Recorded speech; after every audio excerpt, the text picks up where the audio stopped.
bahasa Arab, sebagian dengan bahasa Persia. Tahun 672. Baik, 672 dikurangi 634. Berapa? Cepat, 38. 38. Perhatikan, 38 tahun setelah wafatnya Nabi Shallallahu Alaihi Wasallam sudah ada makam orang Islam di wilayah Baros, 414 km dari kota Medan. Medan sekarang masuk mana? Sumatera. Bagian dari negara apa? Indonesia. Apakah Indonesia sudah ada tahun 672? Belum. Yang ada apa?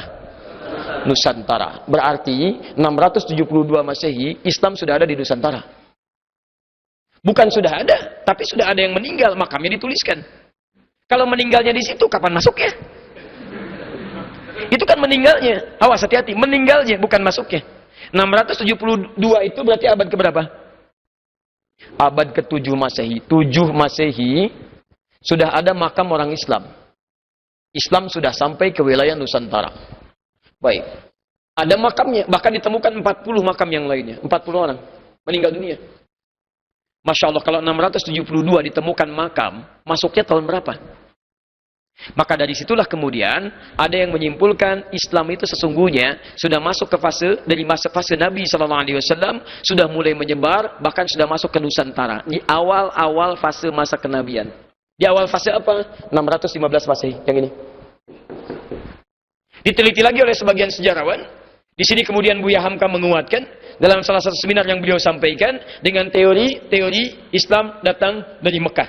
Salah satu pendalamannya apa? Karena sudah terbiasa ada jalinan antara hubungan orang Arab, kemudian yang akan ke Cina, sebagian ke India, yang melewati Nusantara sebagai jalur transit yang menyambungkan ini semua. Ini sudah terjadi 500 tahun sebelum Masehi.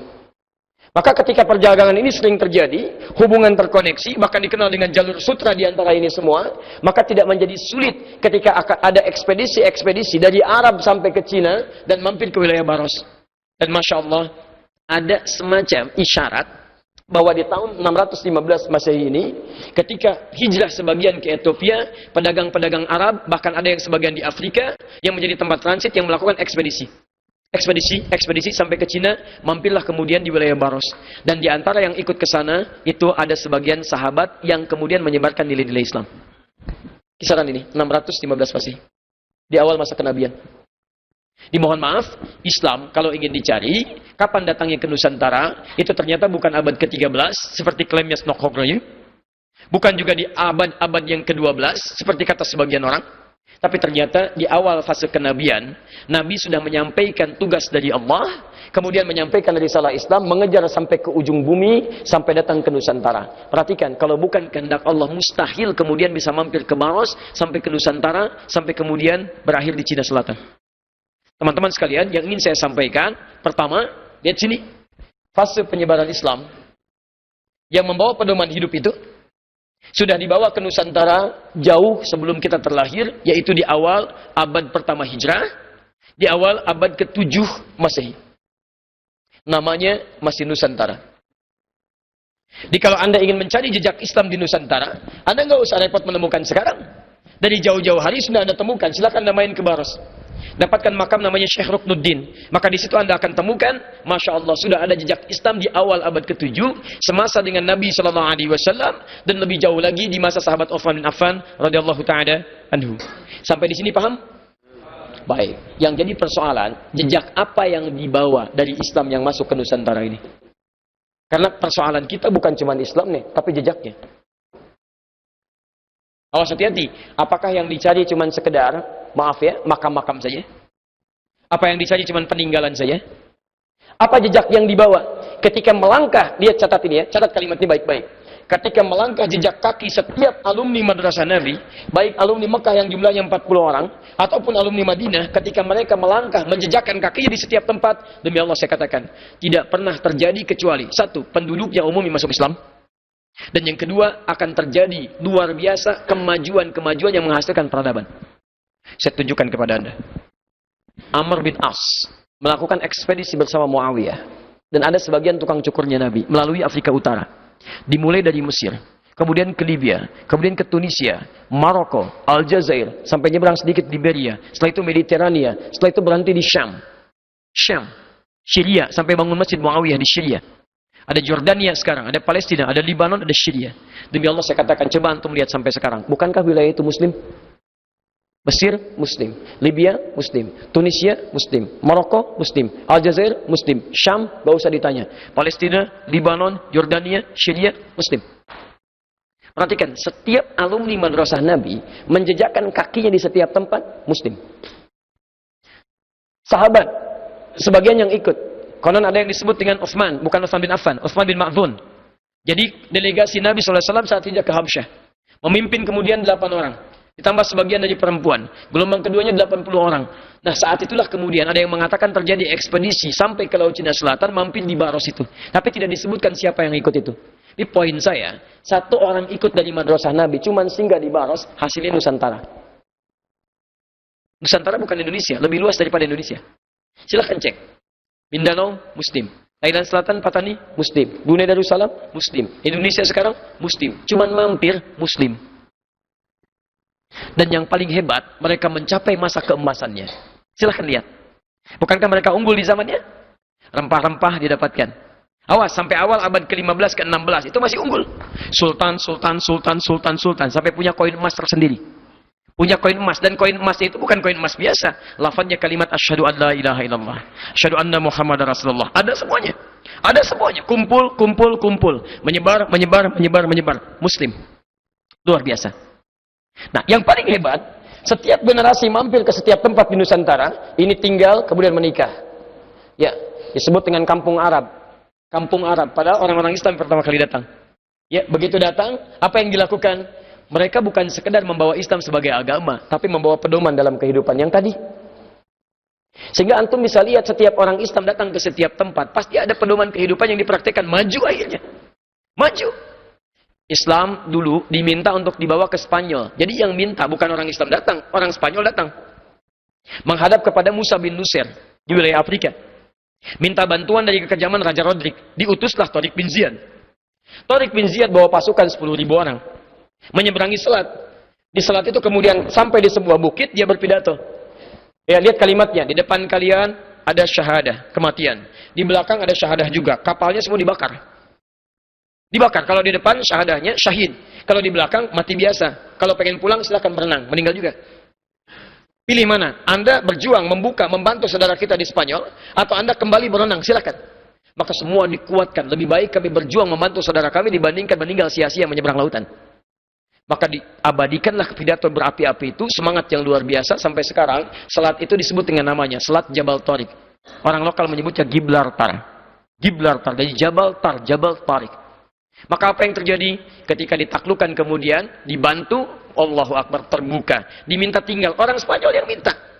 Bukan orang Islam yang maksa. Dibuka kemudian, fatah, futuhat, dibuka. Dari sesuatu yang terbelakang jadi maju. Dibawa kemudian teknik-teknik kemajuan. Dibawa masalah industrinya. Dibawa macam-macam ke sana. Sampai Andalusia jadi kiblat di Eropa. Dijadikan peradaban Islam. Yang paling hebat, orang-orang Eropa belajar ke sana. Orang Nasrani, Kristen belajar ke sana. Orang Yahudi belajar ke sana. Sampai terjadilah kemudian peristiwa yang sangat tidak menyenangkan itu.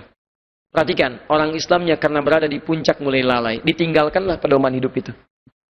Saling bersaing, ada yang saling mencela, saling ribut, saling urusan kursi dan macam-macam. Pedoman dilupakan. Kata Quran gak boleh menipu, sekarang menipu. Kata Quran jangan dusta, sekarang berdusta. Kata Quran jangan mencela, sekarang mencela. Kata Quran jangan berselisih, sekarang berselisih. Ribut, saling bersaing, ingin dalam puncak pimpinan. Apa yang terjadi? Ketika ini mulai ribut, yang belajar mulai membangun kekuatan. Maka bertemulah Raja Ferdinand dengan Ratu Isabella. Dikuatkan kemudian, membentuk satu kekuatan. Maka terjadilah Inkuisisi, Perjanjian Tordesillas tahun 1492. Maka dikuasailah kemudian itu, diambil kemudian karya-karyanya, diterapkan dalam kehidupan mereka. Maka saat Islam meninggalkan pedoman hidup, orang Islam maksudnya, meninggalkan pedoman hidup, maka pedoman ini dibawa di barat, dipraktekkan oleh mereka. Majulah mereka. Dan ini mundur. Sampai dunia dibagi kepada dua bagian. Ya, Paus Alexander yang ke-6 membagi dunia pada dua bagian. Spanyol diberikan barat, Portugis diberikan timur. Maka datanglah kemudian Portugis tahun 1511, pendahuluan tahun 1496, nyasar dulu ke India, balik lagi, meng-hire Ahmad bin Majid, navigator muslim yang tahu tentang pengetahuan tentang peta-peta dunia. Dibawa, dia nggak tahu kalau mau diarahkan ke arah ekspansi. Maka membawalah misi 3G, sekarang sudah 4G. Ya, dulu 3G. Gold, Glory, and Gospel. Tahun 1511 sampailah kemudian di Malaka. Lihat teman-teman sekalian, ketika Islam ditebarkan oleh orang-orang Islam yang dibawa semua pedoman kebaikan sampai maju. Sampai saking hebatnya, ini saya tunjukkan ya. Orang dulu kalau baca Al-Quran, yang dibaca bukan cuma huruf dan bacaannya, tapi dibaca maknanya, sampai menemukan penemuan tingkat tinggi. Saya tanya pada antum nih, siapa yang menemukan pesawat terbang? Sudah, waktu kita sudah hampir habis nih. Kalau nggak tahu, katakan apa? Allahu a'lam. Baik. Orang sekarang mengatakan Wright bersaudara. Padahal, prototipe pertamanya ditemukan bukan oleh Wright, tapi oleh Abbas bin Firnas, yang lahir tahun 815 Masehi. Beliau ini cuma baca surat Al-Mulk, Pak. Ayat 19. Surah ke-67. Ayat 19. وَالطَّيْرَ صَافَّاتِ وَيَقْبِضْنَ مَا يُمْسِكُهُنَّ إِلَّا الرَّحْمَنِ. Dan kalau engkau amati burung itu sering mengatuk-ngatukkan sayapnya. Katupkan, kepakan lagi. Ya, kepak, katup. Tidak ada yang menahannya di udara kecuali Allah. Dibaca oleh beliau. Oh, kalau Allah nggak berkehendak, dia nggak bisa terbang. Maka saya pun bisa memodifikasi itu. Dibaca, dilihat, diamati. Bagaimana modifikasi sayap burung? Dibuat oleh beliau. Pasangkan sayap kanannya. Pasangkan di tangan kirinya. Dicoba, kepak. Terbang sedikit, kurang sempurna. Perbaiki lagi. Agak lebih bagus, kepak, kurang sempurna. Jatuh, perbaiki lagi. Setelah sudah semakin bagus, cari bukit yang lebih tinggi. Terbang. Masya Allah, terbang Pak. 20 meter. Betul, kemudian jatuh, meninggal. Ya. Tapi yang paling menarik, ketika berhasil menemukan itu, nanti setelah terjadi perjanjian Tordesillas, manuskrip dibawa ke Eropa, banyak dibawa ke Eropa, dibawa, ditemukanlah kemudian di masanya Wright bersaudara, dilihat, dikembangkan. Jadilah kemudian dimodifikasi jadi pesawat terbang di masanya. Tapi itu pun belum sempurna karena sayapnya masih ada crack, masih ada retakan. Kadang-kadang begitu terbang, meledak di udara. Siapa yang menyempurnakan? Allahu Akbar. Orang Islam lagi. Tapi berita baiknya bukan orang Arab, bukan orang Amerika, bukan orang Eropa. Orang Pare-Pare. Orang Indonesia. Ya, yang Profesor Dr. Baharudin Yusuf Habibie. Dan siapakah Pak Habibie itu? Masya Allah, dari kecil dididik untuk dengan berpedoman. Lihat orang tua beliau. Saya punya kumpulan biografi beliau itu. Ketika saya perhatikan, ini kan mirip betul dengan orang tua Imam An-Nawawi ketika mendidik anaknya. Sampai karakternya sejak kecil hampir mirip-mirip. Imam An-Nawawi itu susah kemudian dibawa main. Kalau dibawa main dipaksa, bisa nangis. Begitu keluar bawa kitab. Pak Habibie kecil demikian, dipaksa susah. Begitu keluar, setelah diantar pulang. Berangkat, masuk, keluar lewat pintu depan, pulang lewat jendela kamarnya. Masuk lagi, belajar lagi. Mirip-mirip. Maka dalam kondisi ayahnya meninggal pun saat imamin sholat isya. Begitu sujud meninggal, beliau masuk gantikan. Nah perhatikan, orang baca surat Al-Mulk ketemu pesawat terbang. Antum baca Al-Mulk berkali-kali dapat apa? Siapa penemu atom? Itu belajar apa sebetulnya? Ya. Penemu atom sekarang disebut John Dalton.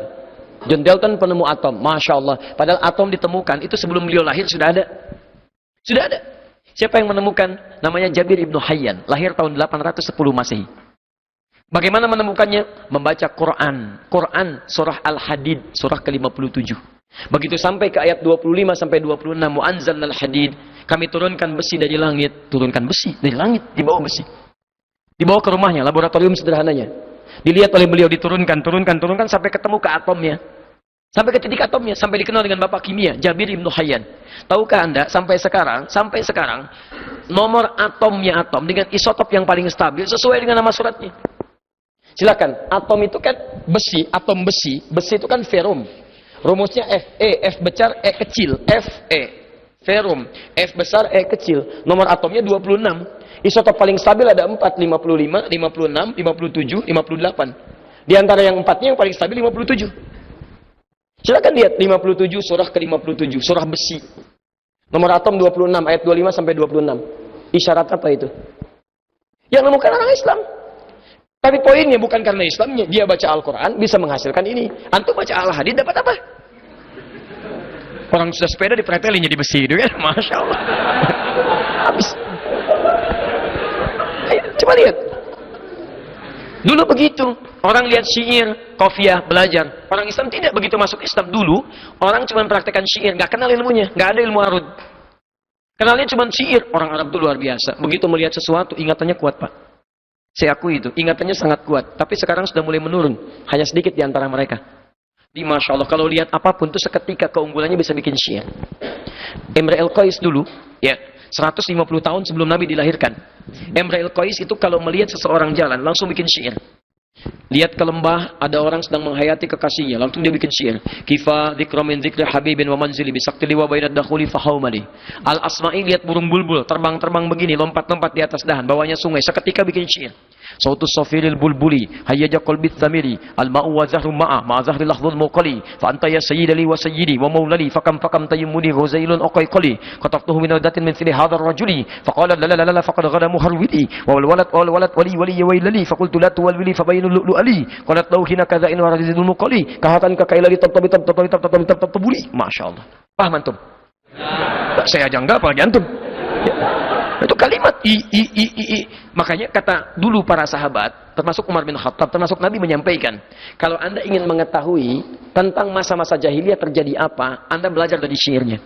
Karena orang jahiliyah itu begitu melihat sesuatu dibikin syair. Nah, syairnya itulah kemudian yang menjadi hikayat tentang peristiwa yang menyampaikan kepada kita apa yang terjadi di masa dulu. Kalau antum ingin tahu misalnya hari Jumat jam sekian di tempat ini terjadi apa, lihat syair orang Arab. Tapi ketika sampai di masa Islam, dibaca syair orang Arab itu bukan syair yang dihafalkan, tapi rumusnya yang keluar. Disebut dengan arud.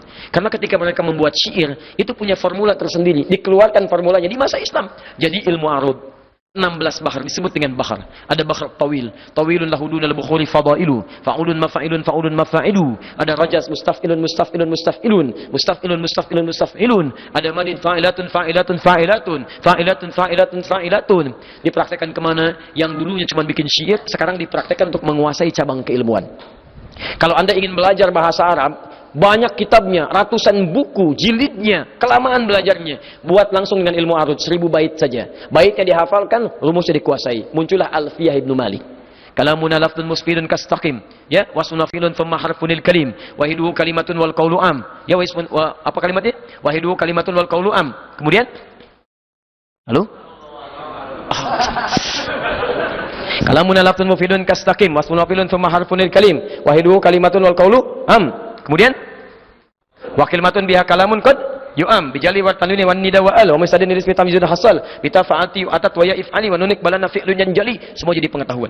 Ditarik ke Al-Qur'an jadi nazam syatibiyah, riwayat 7 riwayat sampai 10 riwayat nazam. Ditarik ke hadis jadi alfiyah hadisnya As-Suyuti. Menghafal hadis pakai syair, menghafal Quran pakai syair riwayatnya, menghafal kemudian bahasa Arab pakai syair. Jadi ilmu. Ketika kemudian dikalahkan orang Islam, ditarik ke barat jadi notasi, berubah jadi musik. Yang tadinya ilmu jadi musik. C D F G A B C G B C D F G D F G A B C D A B C D F G A F G A B C D E B C D F G A B F G A B C D A F G A B C. Jadi gitar, jadi piano, jadi macam-macam. Ditarik jadi berubah. Orang Islam jadi ilmu, ditarik sekarang jadi musik. Semua dari Islam. Silakan cek. Orang baca sesuatu berubah. Di tipikal orang Islam itu ketika melihat sesuatu, manfaat muncul, kesejahteraan muncul, kebaikan muncul. Itulah ketika datang ke Nusantara. Kemudian terjadi peristiwa. Datang Portugis, mulai kemudian merusak tatanan kehidupan itu. Dengan 3G-nya. Semua harus dikuasai. Tadinya berbagi. Ya, nggak ada masalah. Dengan Buddha Sriwijaya nggak ada masalah. Dengan Hindu nggak ada masalah. Bahkan kemudian apa yang terjadi? Bisa masuk Islam, Pak. Cuman mendengar bacaan Quran, masuk Islam. Api sejarah halaman 148. Posisi paling kiri di pertengahan. Saya ambil buku ini karena referensinya paling akurat ya. Menurut saya paling akurat karena banyak referensinya. Antum pernah dengar nama Prabu Siliwangi? Baik. Prabu Siliwangi, bentaran kekuasaannya di awal abad ke-14, di akhir abad ke-15. Itu beliau dari Banten sampai dengan ke awal Jawa, ujung Jawa. Kuasanya luar biasa, masih Hindu. Dan pemerintahannya, Masya Allah, ketika Islam masuk, itu nggak ada pertentangan, biasa aja. Ulama sudah ada, nyaman, tenang, biasa. Yang paling hebat, ketika sedang inspeksi, datang ke Karawang. Daerah Karawang. Ditemukan seorang perempuan, namanya Nyai Subang Larang. Sedang membaca Al-Quran. Nyai Subang Larang itu diantara muridnya Syekh Qura. Syekh Qura itu nama aslinya Syekh Hasanuddin. Ketika pulang dari Mekah, maka disebut Ummul Qura, maka disebut Syekh Qura. Bikin pesantren beliau di Karawang. Sampai sekarang masih ada pesantren Syekh Qura. Baik di antara muridnya namanya Nyai Subang Larang. Baca Al-Quran. Begitu dibaca, datang ini mendengar bacaannya, melihat siapa yang baca, seketika jatuh hati. Bukan jatuh kaki, hati. Masya Allah. Begitu dilihat, langsung mengajukan lamaran. Penguasa, raja, kaya, tampan, Masya Allah. Tiba-tiba anak antum dilamar. Kira-kira terima nggak? Kaya, tampan, penguasa, diterima nggak? Halo? Jangan dulu, lihat dulu. Ini kan bukan muslim. Oh, bukan pakai bukan muslim. Quran surah kedua, ayat 221. Lihat kalimatnya. Wala tankihul musyrikati hatta yu'minna. Wala amatun mu'minatun khairum min musyrikati walau ajabatkum. Jangan Anda menikahi perempuan-perempuan yang belum beriman. Orang Islam yang wajahnya biasa-biasa, itu lebih bagus daripada menikah dengan non-muslim tapi rupawan. Pilih mana? Pilih perempuan solehah tapi parasnya biasa, atau non-muslim tapi cantiknya luar biasa. Pilih mana? Nggak ada pilihan yang ketiga, nggak usah maksa. Nggak usah maksa. Nggak ada pilihan ketiga. Quran tidak memberikan pilihan ketiga. Itu ujian iman. Selalu pasti, saya yakin pasti pilih yang ketiga. Kalau bisa Ustaz cantik dan beriman. Masya Allah. Ya, selalu begitu. Maka ini yang paling menarik. Yang paling menarik, dulu orang berislam itu kuat benar. Begitu datang, saya ingin melamar Anda. Apa kata beliau? Lihat, kalau orang sudah terbiasa melafadzkan lafaz Allah, lisannya berkata benar, maka akan kaku mengatakan yang buruk-buruk. Lisan yang selalu bersyahadat tidak akan pernah mengucapkan kalimat yang keluar dari syahadatnya. Kaku dia. Lisan yang selalu berkata benar, katanya baik, akan kesulitan mencari kosakata yang kotor. Antum kalau terbiasa berkata yang baik-baik, akan berkata yang kotor itu nggak akan bisa, Pak. Nyari kosakatanya susah. Sama dengan lisan yang selalu bersyahadat 9 kali dalam sehari. 9 kali paling minimal. Subuh sekali, zuhur 2 kali, asar 2 kali, maghrib 2 kali, isya 2 kali. Asyhadu an la ilaha illallah, asyhadu anna Muhammadar Rasulullah. Lisan orang bersyahadat mustahil bisa mengungkapkan dengan lisannya kalimat-kalimat yang mengurangi nilai syahadatnya. Tiba-tiba bisa mengatakan semua agama adalah sama. Menuju pada Tuhan yang sama. Cuma caranya beda-beda. Bagaimana bisa berkata begitu? Lisan orang beriman yang mengucapkan syahadat mustahil bisa keluar. Susah. Mau menyebutkannya susah karena lisan ini selalu bersyahadat dalam kebaikan. Telunjuk yang menunjuk kepada Allah. Asyhadu an la ilaha illallah. Telunjuk tauhid itu tidak akan pernah digunakan untuk bermaksiat. Mustahil telunjuk ini bisa digunakan pada pena untuk tanda tangan proyek yang bermasalah. Tanda tangan yang bermaksiat, tanda tangan proyek yang tidak jelas, mustahil, karena telunjuk ini selalu mengatakan asyhadu an la ilaha illallah, ilaha illallah, ilaha illallah. Orang yang mengatakan la ilaha menafikan Tuhan yang lain, menetapkan Allah, dan Allah itu bukan cuma nama Tuhan, ilahul ma'bud. Komitmen untuk menyembahnya. Menyembah itu taat aturan. Kata Allah jangan mencuri. Wailul lil mutaffifin. Celaka, celaka, celaka orang yang mencuri. Celaka. As-sariqu was-sariqatu faqtu aydiyahuma. Daripada tangan dipakai mencuri, potong aja. Saya enggak ridho kata Allah. Tiba-tiba telunjuk ini berbuat maksiat, mustahil. Kaki yang selalu melangkah pada kebaikan, mustahil bisa melangkah pada yang buruk. Kalau kaki antum selalu digunakan pada yang baik-baik, masuk masjid, digunakan dengan cara yang baik, wa ibadur rahmanil ladzina yamshuna 'alal ardi hauna, jalannya tenang, tidak pernah angkuh, wala tamshi fil ardi maraha, enggak mungkin bermaksiat. Begitu antum bermaksiat, kaki kaku. Enggak percaya, pulang dari sini, iseng-iseng pakai sendal orang. Iseng aja pakai. Begitu mau dipakai, itu kaki pasti akan kaku. Ini bukan punya saya. Tapi kalau antum nggak pernah gunakan pada yang baik, ini susah diaturnya. Begitu mau dipakai, itu bukan punya kamu. Bukan. Punya kamu yang itu tuh lebih bagus lagi tuh. Yang ini tinggal aja. Nah ini sama. Maka lisannya karena sering dipakai dengan kebaikan, baca Quran, jadi ringan keluar kalimatnya. Anda harus masuk Islam dulu, katanya Yesus Banglarang. Masuk Islam dulu, baru saya ikuti. Ringan. Nggak ada apa-apa. Padahal di hadapannya seorang penguasa, tampan, punya kekuasaan, tapi kalimat itu kalau sudah lekat dengan Allah, nggak ada nilainya yang lain. Allah. Maka apa yang dikatakan dari sini? Begitu keluar, ya, saya masuk Islam. Tidak ada yang duga. Tidak ada yang duga. Masuk Islam, menikah dengan Nyai Subang Larang. Lahirlah kemudian 3 anak utama. Anak pertamanya disebut dengan Walang Sungsang. Ya. Mungkin lahirnya agak sedikit bermasalah ya. 1423. Yang kedua, lahir Rara Santang. Lahir tahun 1426. Yang ketiga, Raja Sengara. Begitu lahir melotot ya. 1427. Raja Sengara. Baik, yang paling menarik semuanya masuk Islam, jelas. Walang Sungsang berubah nama jadi Abdullah Iman. Abdullah Iman. Masya Allah.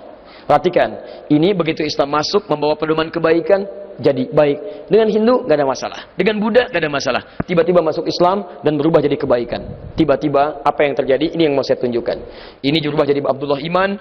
Kemudian ini Rara Santang berubah jadi Syarifah Mudaim. Syarifah Mudaim. pergilah haji. Saat pergi haji itu, tiba-tiba setelah selesai mau kembali, datanglah seorang laki-laki yang melihat Syarifah Mudaim, kemudian jatuh hati, minta kepada kakaknya Abdullah Iman untuk melamarnya. Maka diizinkan menikahlah kemudian. Menikahlah Syarifah Mudaim dengan seorang laki-laki itu. Namanya siapa? Namanya Syarif Abdullah. Berasal dari Mesir. Maka diboyonglah ke Mesir. Saya simpan dulu di sini. Abdullah Iman kemudian pulang ke Nusantara. Bertemu lagi dengan bapaknya. Setelah pulang, Prabu Siliwangi punya gelar Pamanah Rasa, namanya Manah Rasa. Ditugaskanlah kemudian untuk membimbing daerah. Lihat, mulai membimbing sekarang. Daerah yang sangat kumuh, saking kumuhnya disebut dengan lemah wungkuk. Lemah wungkuk. Lemah wungkuk. Masya Allah. Di sini ada campuran-campuran etnis. Dari ada Arabnya, ada Cinanya, ada kemudian orang lokalnya. Dan nggak ada masalah. Begitu orang Islam datang, ditata jadi bagus. Oh, mereka campuran. Dalam bahasa lokal disebut dengan caruban. Caruban yang bercampur. Pekerjaan utamanya ngambil udang. Yang ambil udang kecil, dibikin kemudian terasi. Pakai air Rebon. Jadi Rebon, air Rebon. Orang bilang sana Cirebon. Jadi Cirebon. Orangnya caruban, tempatnya berubah dari Cirebon.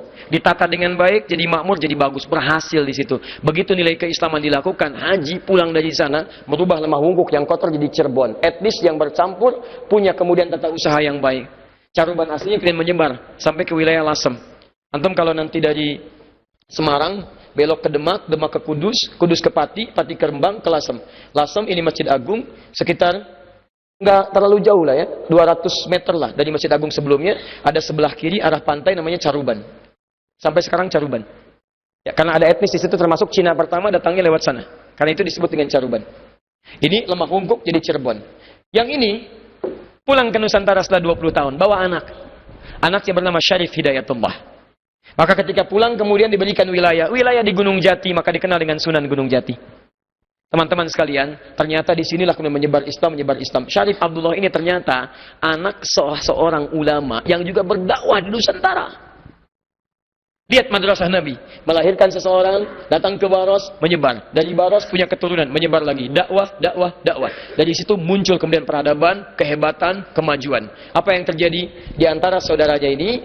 Syarif Abdullah punya anak namanya Syarif Hidayatullah, menguasai Gunung Jati. Syarif Abdullah ternyata adiknya dari seseorang yang bernama Maulana Ishaq. Maulana Ishaq itu, siapa dia? Itu adalah anaknya Ahmad Jumadil Kubra. Dari Maulana Ishaq itulah kemudian melahirkan Kiai Haji Ahmad Dahlan. Yuk saya turunkan. Kiai Haji Ahmad Dahlan nama asalnya Muhammad Darwish. Dan beliau belajar dengan saudaranya Muhammad Hasim bin Ash'ari. Ya, kemudian pertama kali belajar dengan Kiai Haji Saleh Darat di Semarang, kemudian berangkat ke Mekah, belajar dengan Kiai Ahmad Khatib Al-Minangkabawi, dengan Syekh At-Tarmasi, belajar di sana, kembali lagi, kemudian Muhammad Darwis berubah jadi Kiai Haji Ahmad Dahlan, bin Kiai Haji Abu Bakar, ya kan? Bin Kiai Ilyas, bin Kiai Sulaiman, bin Kiai Murtado, bin Demang Jurang Juru Kapindo, bin Demang Jurang Juru Sapisan, bin Kiai Gerbek, bin Maulana Ishaq.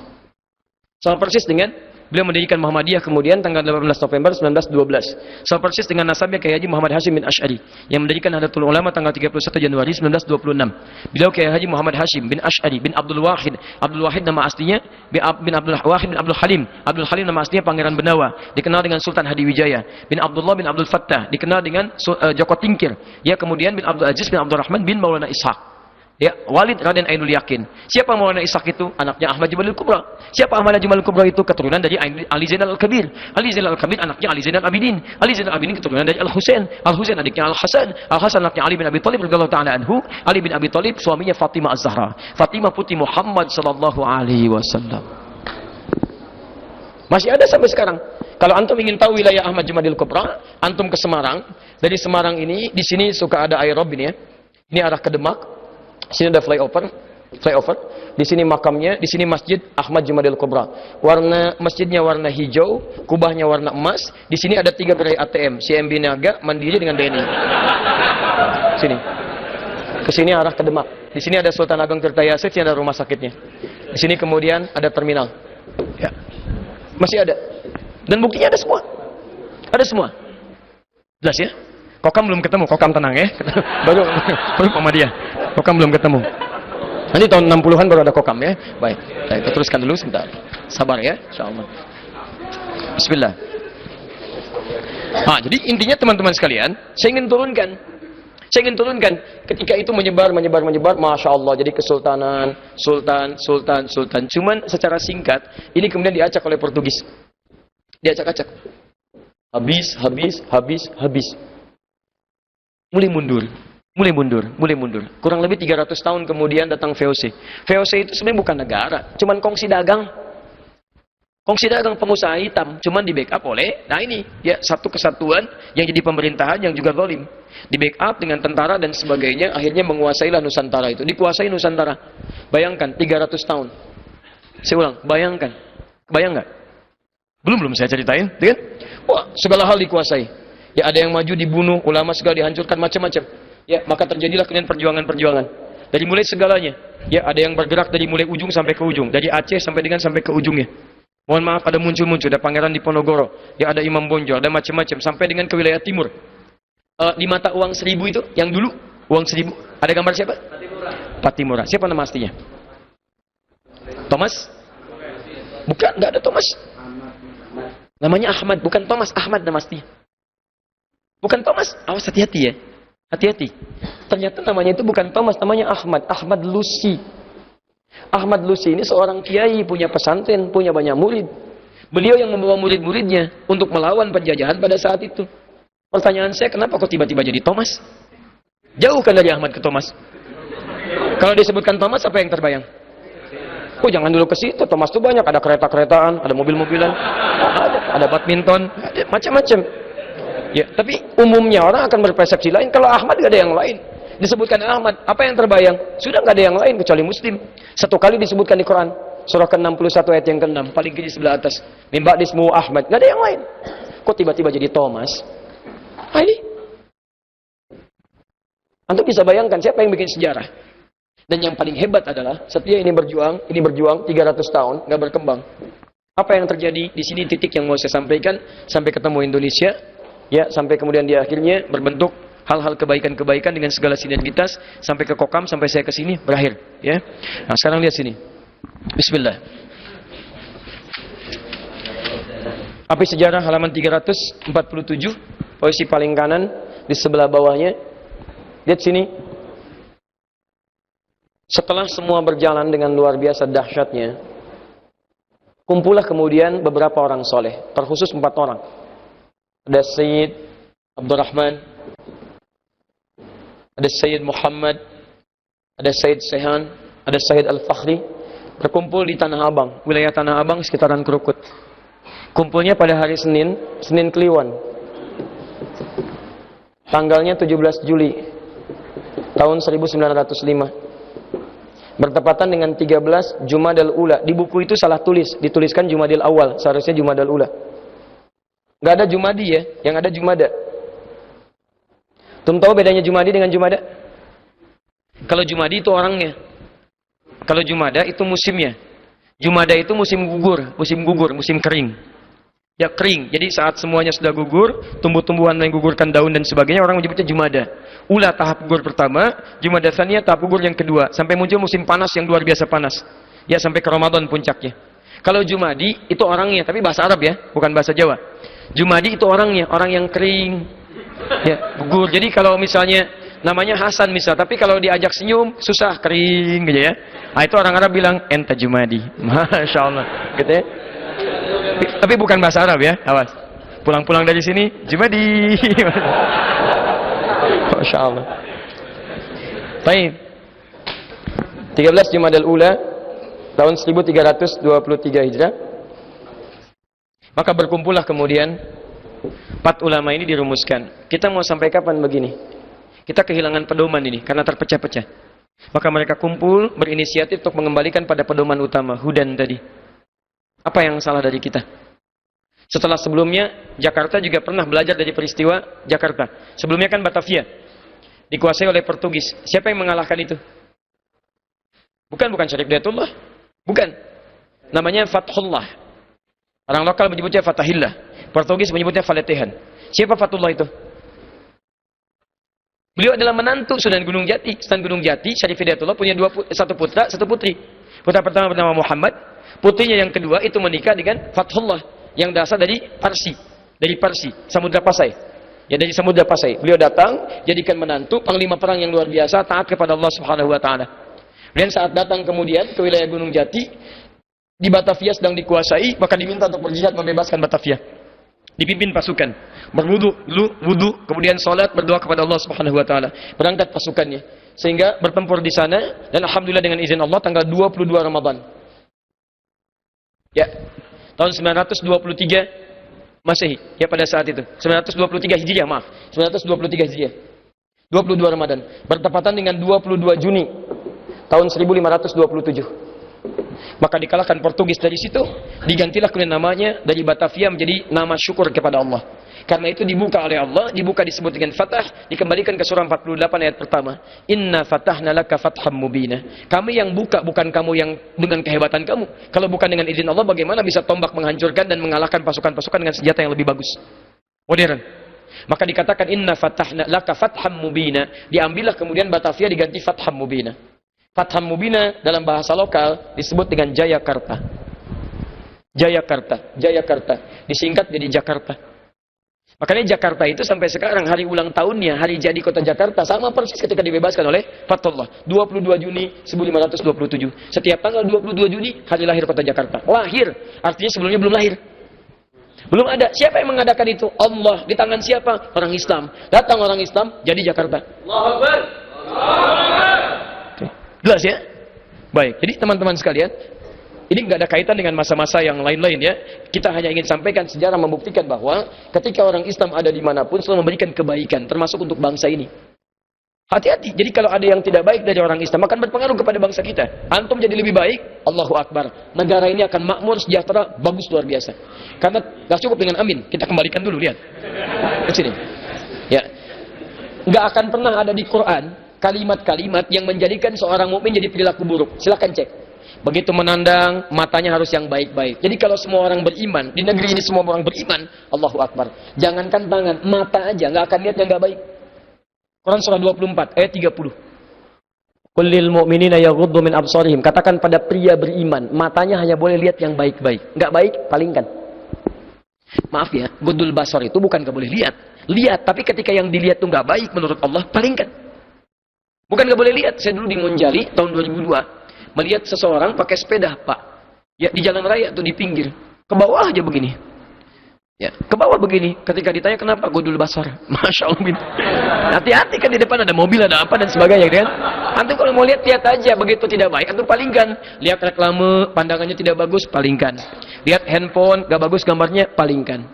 Dan Masya Allah, semakin cepat dia berpaling, semakin menunjukkan imannya kuat. Istighfar, lisannya beristighfar, matanya memalingkan. Quran surah ketiga, 133. Wasari'u ila maghfirah, bergegas untuk istighfar. Begitu anda jalan, lihat tayangan ini gak bagus, astagfirullah, palingkan. Lihat aurat terbuka, astagfirullah, palingkan. Cepat seketika. Dan semakin cepat, semakin menunjukkan tingkat iman luar biasa. Semakin lambat, iman bermasalah. Astagfirullah. Masya Allah. Ada masalah imannya gitu kan? Nah, lihat sini. Jadi kalau semua orang Islam itu bagus, lisan gak boleh dusta. Lihat wailul lil mukadzibin, celaka orang dusta. Ya ayyuhalladzina amanu la yaskhar qaumin qaum. Hei orang-orang beriman, jangan saling mencela. Kalau semua orang di bangsa ini beriman, Allahu Akbar, jangankan dusta, nyela aja enggak ada. Jadi kalau ada orang mengaku beriman saling cela, ada masalah dalam imannya. Awas menipu, ada masalah. Apalagi bunuh orang, mustahil. Orang beriman mustahil. Kalau dia hafal betul taruhannya dahsyat. Quran surah keempat An-Nisa, ya. Dahsyat sekali. Ayat 92 sampai 93-nya. Teman-teman sekalian, lihat kalimatnya. Wa may yaqtul mu'minan muta'ammida. Ayat 92-nya.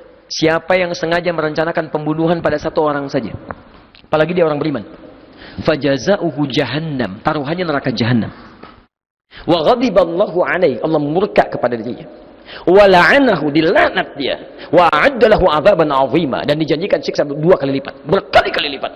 Pertanyaan saya, orang beriman mana yang sehat yang ingin masuk neraka jahanam? Ini mustahil ada orang beriman tembak orang, bunuh orang dan sebagainya, bikin bom ini tembak. Nggak ada. Nggak ada ketentuan jihad juga seperti itu, tembak bunuh orang sembarang, nggak ada. Ada ketentuan yang benarnya, nggak sembarangan. Ini mustahil ada orang beriman tiba-tiba menghabisi orang lain, mustahil. Taruhannya neraka jahanam. Antum masih ingat bom di Jalan Tamrin dulu? Saya dari kejadian itu saya ke Lampung. Di Lampung langsung ada pertanyaan, Ustaz, apakah bom di Jalan Tamrin termasuk jihad fisabilillah? Astagfirullah. Saya bilang, Pak, sependek pengetahuan saya, jihad fisabilillah itu jihad di jalan Allah, bukan di jalan tamrin. Kaidahnya lain. Antum bayangkan kalau kita ini lisannya baik sampai ke ujung kaki, masya Allah. Demi Allah saya katakan, indah. Polisi dibantu, tentara dibantu, ringan tugasnya tuh, ringan. Kayak nggak ada pencurian, nggak ada yang dusta, nggak ada yang macam-macam. Jadi kalau orang Islam dimanapun ada, yang nggak usah khawatir, nggak usah takut. Nggak akan ada apa-apa, yang ada kemakmuran. Yang paling hebat kumpul 4 orang ini, dibicarakan. Akhirnya sepakat mereka, kita bikin pendahuluan. Pertama, kita lemah dalam koordinasi, bikin jamiatul khair. Jamiatul khair. Rencana pertama, kita silaturahim 6 tahun kemudian. Sambil mencari guru, gurunya langsung cari dari Arab yang paling bagus. Ditunjuk sahabat Surkati, masya Allah. Ingin cari guru untuk meningkatkan kualitas pendidikan, itu sampai ke Arab, Pak. Dulu jangan kira ada pesawat, sekarang tinggal cuma telepon, pakai WA, kadang-kadang sudah ketahuan. Dulu haji aja 6 bulan, haji berangkat 6 bulan. Begitu pulang udah pada lupa 6 bulan, gitu kan? Masya Allah. Ini nyari guru tuh 1905. Baru datang 6 tahun kemudian, 1911, ditemukan Syekh Ahmad Surkati. Beliau dari Sudan. Ya, ahli kitab, sering baca kitab, sedang belajar di Mekah. Dibawa kemudian tahun 1911 berkumpul kemudian di tempat yang disepakati, termasuk datanglah Kiai Haji Ahmad Dahlan ke sini juga, kumpul. Koordinasikan dengan yang di Solo, Kiai Haji Saman Hudi tahun 1911. Ya, kemudian di Surabaya, Haji Umar Said Cokro Aminoto di tahun yang sama. Apa yang terjadi? Allahu Akbar. Disepakati pulang ke tempat masing-masing. Ini pulang, yang ke Solo membuat Serikat Dagang Islam, SDI. Menyatukan semua pengusaha-pengusahanya. Saudagar-saudagar muslim yang dikumpulkan semua. Kita mesti kompak nih. Kalau kita nggak kompak, kalah sama yang lain nih. VOC dan sebagainya. Support. Kiai Haji Ahmad Dahlan bikin kemudian Muhammadiyah. Ya, Jamiah Muhammadiyah. 18 November 1912, tahun kemudian. Membuat. Kemudian ada yang ke Surabaya. Di Surabaya, Haji Umar Said Cokro Aminoto mengumpulkan murid-muridnya, para pemikir. Diberikan cara berretorika, diajarkan cara berpikir, cara politik dan sebagainya. Di antara muridnya Insinyur Soekarno. Insinyur Soekarno. Maka apa yang terjadi setelah semuanya berkumpul? Perhatikan, pedoman tadi dibaca nilai keislaman, diterjemahkan dalam bentuk pertemuan, dihadiri kemudian oleh para ulama 6 tahun kemudian dipraktikkan. 1911, setelah 300 tahun sebelumnya tidak punya apa-apa, ketika kembali kepada nilai-nilai tadi, pedoman hidup, Islam, Al-Quran, dibawa, dipraktikkan, cuma butuh waktu 30 tahun kurang lebih. 34 tahun setelah 1911, tambah 34 berapa? 1945. Tiba-tiba, seorang murid Haji Umar Said Cokro Aminoto didaulat menjadi proklamator kemerdekaan negara Republik Indonesia. Yang tadinya Nusantara terpecah-pecah jadi Indonesia. Dari hasil pertemuan, didorong tingkat pendidikan, Kiai Haji Ahmad Dahlan bikin Muhammadiyah. Pendidikan mulai maju, dibuat begini, bikin rumah sakit, bikin macam-macam. 14 tahun setelahnya berdiri NU, 31 Januari 1926 untuk menjaga torafnya, macam-macam. Kumpul di situ semua. Yang paling menarik, kumpul, saudagarnya juga support, saudagar support. Di antara supportnya yang paling hebat, proklamasi kemudian diikrarkan, diproklamasikan oleh Insinyur Soekarno didampingi Insinyur Muhammad Hatta. Yang paling menarik, tanggal berapa? 17 Agustus. Tahun berapa? 45, 9 Ramadan, hari Jumat. Jam berapa? 10 pagi. Tempatnya di mana? Halo? Di mana? Jalan Pegangsaan? Kalau tempat bukan jalan. Tempat itu satu lokasi yang terbatas. Kalau jalan itu akses menuju tempat. Jalan Kiai Haji Ahmad Dahlan. Jalan. Pak Ustadz, di mana taklimnya? Di jalan. Masya Allah. Proklamasi di mana? Di jalan. Seingat saya sih, saya nggak tahu kalau antum ya. Saya nggak tahu. Seingat saya, kalau saya lihat gambar waktu kecil saya belajar itu kan depan rumah tuh. Ada halaman, panggung dibuat, ada speaker. Ini Soekarno, ini Muhammad Hatta di sampingnya. Seingat saya begitu. Kalau antum beda, saya nggak tahu. Ya, seingat saya di tempat bukan di jalan. Makanya dituliskan Jalan Pegangsaan Timur nomor 56. Nomor itu menunjukkan alamat tempat. Di begitu ditunjukkan nomor untuk membedakan tempat yang ini dengan tempat yang lainnya. Ini nomor berapa? Nomor berapa? Nomor berapa? Kalau cuma jalan nggak akan nomornya. Silakan cek. Paling-paling Romawi 1, 2, 3, tapi bukan nomor. Jalan Brawijaya 1, Jalan Brawijaya 2, nomor 1 rumahnya, blok A, gang B dan seterusnya. Jelas di sini? Tapi teman-teman sekalian, pertanyaan saya, rumah siapa itu? Ayo, gak usah ngarang.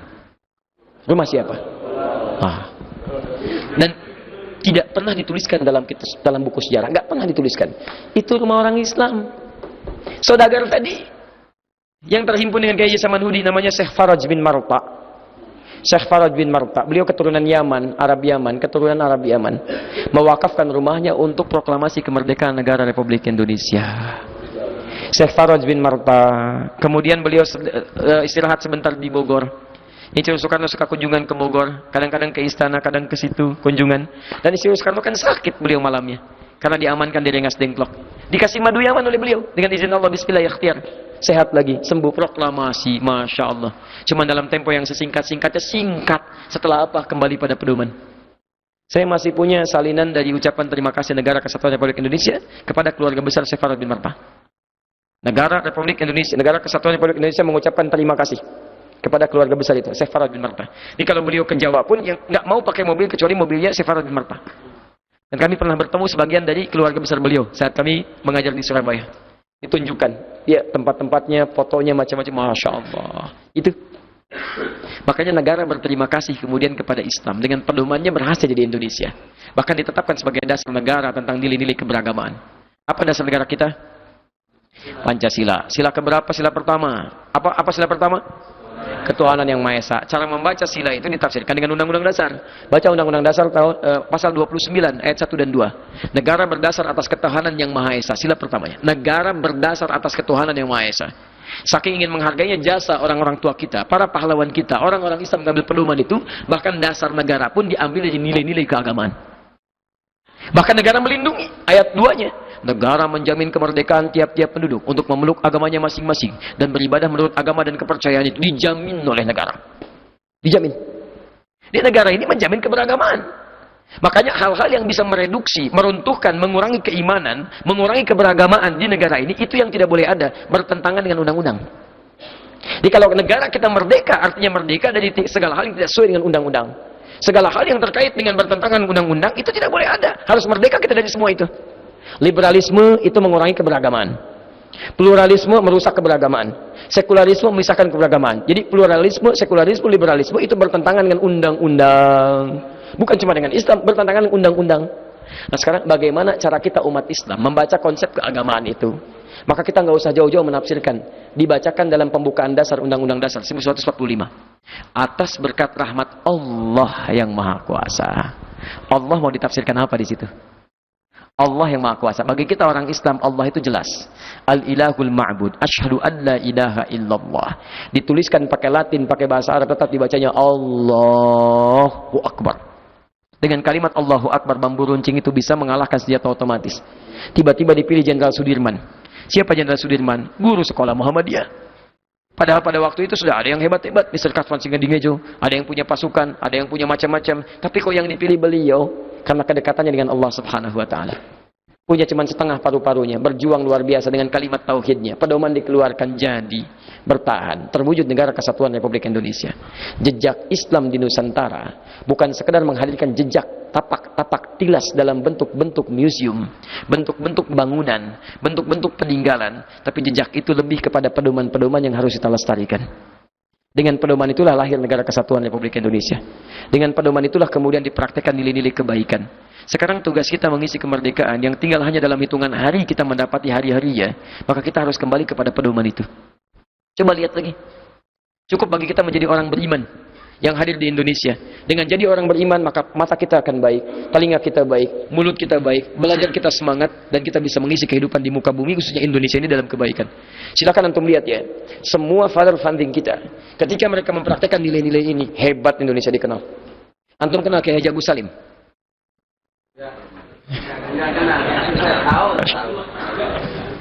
Masya Allah, ada kokam yang kenal Haji Agus Salim. Luar biasa.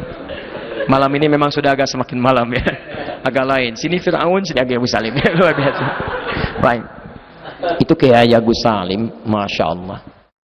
Ahli Quran, ahli tafsir. Gelarnya Kiai Haji diplomat. Diplomat mana yang sekarang gelarnya Kiai Haji? Saya belum temukan.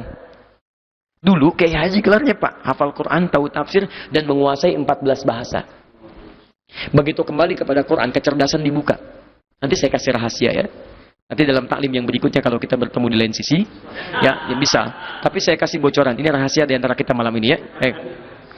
Ada Quran surah kedua Al-Baqarah di ujung ayat 282 paling kiri sebelah bawah. Itu ada rahasia besar, ketika Anda bisa mengamalkannya maka Allah akan buka kecerdasan kita. Orang sekarang itu paling menguasai satu di antara 4 hal tipikal kecerdasannya dari segi ingatan. Cepat ingat, lambat lupa, nomor 1. Cepat ingat, cepat lupa, nomor 2. Lambat ingat, lambat lupa, nomor 3. Keempat ini agak repot, saya pun capek ini. Lambat ingat, cepat lupa. Jadi kita terangkan udah 2 jam lebih tuh, udah mau 3 jam. Paham insya Allah? Belum, Masya Allah. Ulangi, saya terangin 30 menit lagi. Sekarang paham? Belum, Masya Allah. Udah mau selesai, mau pakai sepatu baru ingat. Begitu dipakai lupa lagi. Nah, itu yang repot. Tapi yang ini menghasilkan yang kelima. Cepat ingat, sulit lupa. Jadi bukan mau ingat, mau lupa susah. Mau lupa susah, bukan mau ingat. Itu luar biasa dan berlaku bagi setiap orang yang mengamalkan isinya, bahkan dipandang terbatas kemampuan fisiknya. Imam Al-Bukhari itu begitu lahir, tumbuh, matanya buta. Usia 2 tahun kehilangan ayam, 4 tahun kehilangan matanya. Butanya permanen. Mengamalkan ketentuan ayat ini. Ibunya dipraktekkan, merawatnya single parent. Tiba-tiba dibuka kecerdasannya. Apa yang terjadi? Luar biasa. Ingatannya menguat, sekali dibacakan langsung hafal.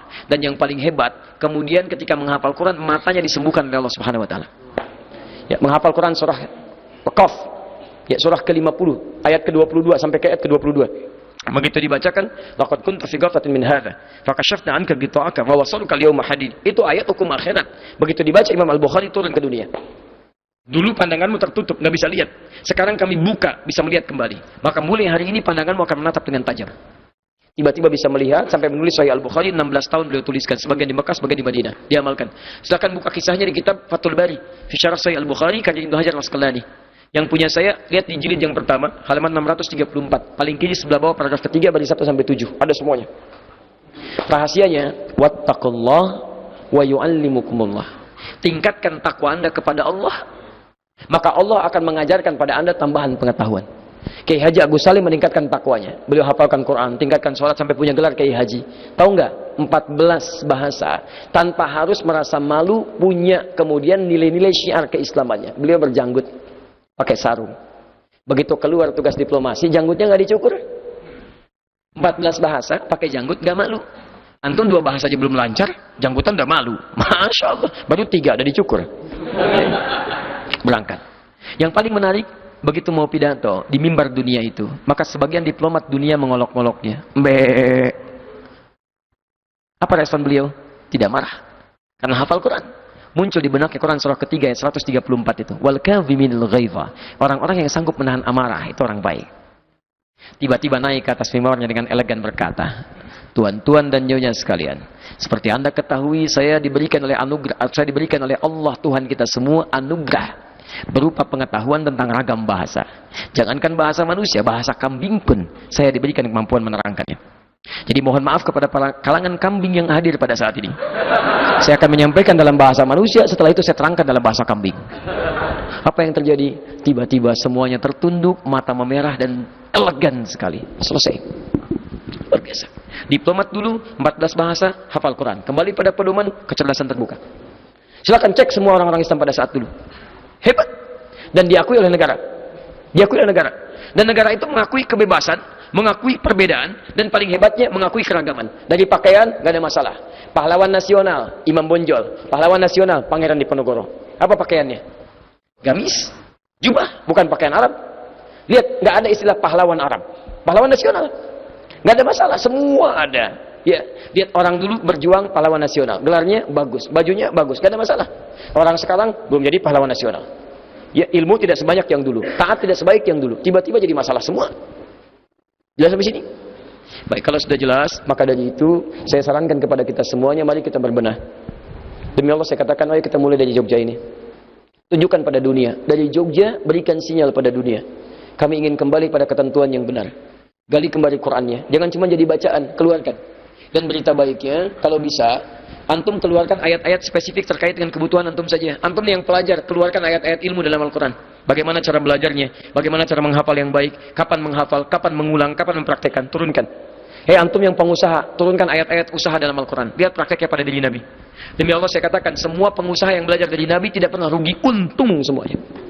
Untung. Abdurrahman bin Auf modalnya cuma pakaian, mempraktekkan bisnis Nabi. 3 bulan di Madinah jadi orang paling kaya nomor 3. 1 tahun di Madinah jadi orang paling kaya nomor 1 di Madinah yang kapaknya terbuat dari emas. Kapaknya saja dari emas. Lihat orang paling kaya sekarang, semuka bumi, Bill Gates, 1.300 triliun punya sekarang, tapi belum tentu punya kapak. SMS sekarang juga SMS, punya kapak gak? Silakan. Abdurrahman bin Auf cuma pakaian modalnya. Utsman bin Affan, kayanya luar biasa. Hartanya bahkan sampai sekarang masih ada. Masih ada sampai sekarang, setelah 15 abad. Masih utuh. Dan jariah. Antum tahu Utsman itu siapa? Menantu Nabi. Menikah dengan 2 putri Nabi. Satu meninggal dunia, nikah dengan yang lainnya. Yang paling menarik, melalui lisan Nabi dijamin masuk surga tanpa hisab. Yang paling menarik, melalui lisan Nabi, kata Nabi, malaikat turun malu melihat Utsman. Yang paling menarik, kayanya luar biasa. Asetnya sampai saat ini masih ada. Yang lebih menariknya lagi, kata Syekh Imam An-Nawawi rahimahullah di kitabnya At-Tibyan fi Adab Hamalatil Quran, halaman 38, paling kanan sebelah atas, paragraf pertama baris 1 sampai 2. Kata Imam An-Nawawi, di antara semua kemuliaan itu tidak menghalangi beliau untuk menunaikan sholat tahajud yang sunnah. Tahajud, Allahu Akbar, sampai khatam Quran. Sibuk, bisnisnya kuat, kaya luar biasa, semua segala-galanya melekat pada dirinya, tapi masih menunaikan tahajud bahkan sampai khatam Quran. Jangankan fardu, sunnah nggak ditinggalkan. Antum sesibuk apa sih? Dibanding Utsman, antum bukan sahabat. Sahabat bukan, tabi'in bukan, nggak pernah menikah dengan putri Nabi. Surga belum jelas, amalan berantakan, hisab menegangkan, malaikat turun, belum tentu malu lihat antum. Jangankan tahajud, ya Allah, salat fardu ketinggalan. Tapi cita-citanya lebih daripada Utsman. Kalau bisa Ustaz masuk surga Firdaus tanpa hisab. Antum sehat. Susah. Sekarang sudah ketemu ya? Jejaknya sudah ada. Baik, di Nusantara sudah ada, NKRI-nya sudah ketemu, tinggal sekarang kembali kepada kita, apa yang mau kita sikapi dari itu semua. Pilihan ada pada kita. Silahkan mulai kita coba, nanti bedakan rasanya, rasakan bedanya, dan pasti insya Allah terasa bedanya. Ya, ada kebaikan pada diri kita semua. Yuk, saya tidak menginginkan ada hal-hal yang buruk terjadi. Ya, paling minimal setelah taklim ini. Buktikan. Islam mengajarkan disiplin. Rapi-rapi. Pulang dari sini, tolong jangan berikan kekacauan pada orang lain. Yang rapi, yang bersih, tunjukkan bahwa Islam itu indah, pedoman kita rapi, berikan senyuman, berikan kebaikan dan sebagainya. Itu indah. Ya, saya tidak menginginkan hal-hal yang tidak baik. Mau ke taklim, pakai motor, kencang-kencang, kena polisi. Panggil, lewat lampu merah. Sini, kenapa Pak? STNK mana? Ada. SIM ada. Ada Pak. Tahu ada lampu merah? Tahu Pak. Kenapa lewat? Saya tidak tahu ada Bapak. Kadang-kadang. Orang taklim tidak. Orang taklim tidak. Ya. Baik. Bismillah. Apakah makna khilafah dalam arti? Sebentar, saya tanya dulu. Jelas tidak? Paham insyaallah? Baik. Antum yakin dengan Quran? Siap mengamalkan? Siap mengamalkan? Baik, saya uji dulu. 1. Quran surah kelima Al-Maidah ayat 100 sampai 101. Yakin dengan Quran? Siap mengamalkan? Baik, saya bacakan. Ya ayyuhalladzina amanu, hai orang-orang yang merasa punya iman. Kalau antum merasa punya iman, ayat ini berlaku buat antum. Kalau tidak merasa punya iman, maka enggak usah dipikirkan. Bukan berlaku buat antum. Ya ayyuhalladzina amanu, hai orang-orang yang masih merasa punya iman. La tas'alu an asya'a in tubdalakum tasukum. Siap mengamalkan? Kalau uraian sudah jelas, jangan banyak ditanyakan lagi. Khawatir banyaknya pertanyaan itu menjadikan yang jelas menjadi semakin tidak jelas nantinya. Baik, jelas uraiannya? Paham? Jelas uraiannya? Ada pertanyaan? Hai orang-orang beriman. Berarti yang tanya, ini sebelum ayat dibacakan ya. Baik. Jangan tolong kirimkan dulu ya. Ini sudah ada 45 yang di sini ya. Baik. Saya mohon maaf sudah lebih setengah jam boleh? Ini sudah setengah 11. 10 menit lah ya. 10 menit ya buat sebentar ini. Bismillah. Pertanyaan. Antum daripada bikin lampu sama bintang, mendingan nulis assalamualaikum. Ya, lebih jelas. Lebih jelas. Ini bikin bohlam, bikin bintang, yang mendingan assalamualaikum. Tapi masya Allah, ini saya lihat yang di depan saya sudah hampir 3 jam ini wajahnya sudah mulai bersinar, masya Allah. Kena lampu. Kena lampu di atas. Apakah makna khilafah dalam arti sebenarnya menurut Islam sendiri? Karena seiring berjalannya waktu, makna khilafah semakin menurun dan tergerus oleh mindset negatif. Masya Allah. Bagaimana contoh kepemimpinan yang bagus diterapkan di Indonesia menurut pandangan Islam sendiri? Tapi kita lihat dulu bahasa khalifah atau khilafah. Khilafah itu sistemnya, khalifah itu tugasnya. Di Quran surah kedua Al-Baqarah ayat ke-30. Paling kiri sebelah atas. Ini kalimat khalifah pertama di Quran. Wa idh qala rabbuka lil malaikati inni ja'ilun fil ardi khalifah. Dari kata khalafa yakhlifu khalfan. Secara bahasa bisa memiliki beberapa arti. Sesuatu pertama yang datang belakangan kemudian. Makanya kalau saya katakan yang di belakang, saya katakan khalfa. Haulai ikhwa khalfi. Ya, mereka ada teman-teman di belakang saya. Khalaf. Generasi belakangan. Yang datang belakangan, yang awal-awal disebut dengan salaf. Salaf awal-awal. Khalaf belakangan. Baik. Jadi yang datang kemudian disebut dengan khalaf. Orang yang disebut khalif, tugasnya disebut khalifah. Kenapa disebut dengan khalifah? Karena manusia itu ketika dia dilahirkan kan saling menggantikan. Yang awal digantikan, awal digantikan, awal digantikan sampai dengan kiamat. Adam meninggal digantikan setelahnya. Meninggal digantikan setelahnya. Saling menggantikan. Karena itu disebut dengan khalifah. Paham sampai sini? Yang kedua, kata khalifah juga bisa berarti sesuatu yang mengandung manfaat. Sesuatu yang bermanfaat. Yang menciptakan kebaikan. Turunan dari situ disebut dengan al-umru, batas usianya. Batasnya disebut dengan ajal, isinya disebut dengan umrun. Keadaannya disebut dengan ma'mur. Kata kerjanya amira, turunannya ya'mur. Baik. Khalifah yang membawa manfaat, bisa membangun. Karena itu ketika Adam diturunkan ke bumi untuk membawa ketenangan, kesenangan, kenyamanan, maka dikatakan oleh Allah, Adam, kamu dengan keturunanmu akan saling menggantikan. Tapi setiap yang hadir di bumi itu harus membawa manfaat dalam kehidupannya. Jadi kalau bicara yang bermanfaat, kalau menatap yang bermanfaat, kalau bekerja yang bermanfaat. Makanya semua bangunan yang dibangun oleh manusia itu harus membawa manfaat dalam kehidupan. Membawa manfaat, itu poinnya. Makanya disebut dengan khalifah. Karena itulah ketika kita diberikan batas usia, usia disebut apa? Bukan umur, ajal. Quran surah 7 ayat 34. Walikulli ummatin ajal, setiap umat punya batas usia, waktu. Fa idza jaa ajaluhum la yastakhiruna sa'ata wa la yastaqdimun. Kalau sudah tiba ajalnya enggak akan bisa maju, enggak akan bisa mundur. Nah, cara kita mengisi usia ini disebut dengan umur namanya. Di umur itu cara mengisinya, usianya disebut dengan ajal. Apa itu umur? Dari kata al-umru, sesuatu yang menghadirkan tadi manfaat, keberkahan, kebaikan. Jadi kalau sepanjang diberi umur, antum harus menghasilkan yang manfaat-manfaat, yang baik-baik. Jadi kalau ditanya misalnya umurnya berapa? 34 tahun. Maksudnya selama 34 tahun itu kebaikan apa yang sudah Anda hadirkan di muka bumi ini? Matanya berapa kali lihat yang baik? Mulutnya berapa kali lihat yang baik?